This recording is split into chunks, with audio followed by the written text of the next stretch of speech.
kooxdan basketka ee caasimada Hargeysa magaceeda ku ciyaaraysa waxaan leeyahay marka hore khayr iyo wanaag iyo guul baan idin rajaynaynaa mar labaadka waxa tageysaan wadan kale oo wadankeena waa ka baxaysa sanadkii 2012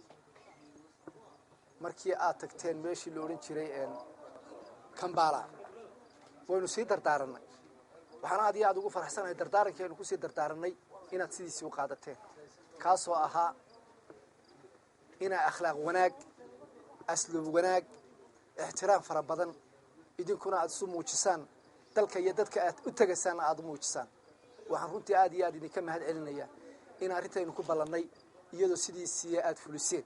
aadna ku soo qaadateen akhlaaqda iyo wanaagga aad meeshii ka samayseen shahaado sharaf la idinku soo siiyay aad iyo aad baan idinku mahadnaqayaa maanta waxaan rajaynayaa marka hore aan soo guulaysataan insha Allah biidna Allah kareem mar labaadka sidii uu maayirku sheegay hadii dadku ciyaar aad oo hawl la galo ma dadku inuu wada guulaysto cidun baa guulaysanaysa ka guulaystay iyo ka laga guulaystay labadaba wax la doonayo inay soo hambaliyeeyaan waxna la idinka doonayaa inaa sumcadda iyo karaamada wadanka ka dadkiina kiina sida tii hore u ilaaseen inaad u ilaalisaan oo idinkoo shahaado sharaf sita laleeyahay waa dadkii ugu akhlaaqda wana inaad meesha ka soo noqotaan dalka Tansaaniya ayaan idin rajaynayaa iyadana runtii wax weeyaan qof kasta markuu wadankiisa ka tago ee meel tago ee ummad kale u tago laba mid buu noqdaa dadku wax yiraahdaan dadku afafkunba iyo luqadaha lagu kala gedisan yahay iyo midabka iyo laakiin garaadka iyo aqliga dadku deesibu wada fikra wax wada garanaya oo wada khalqiga Ilaahay wada sameeyay way marka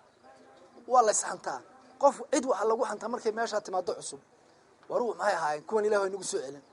qolana wax leh alla dadkii dalkii inooga yimi warmayo dadka waanaya tolo soo noqonaya insha Allah waxa idin rajaynayaa inaad idinku kuwa noqotaan baan idin rajaynayaa manan inagu waxaan nahay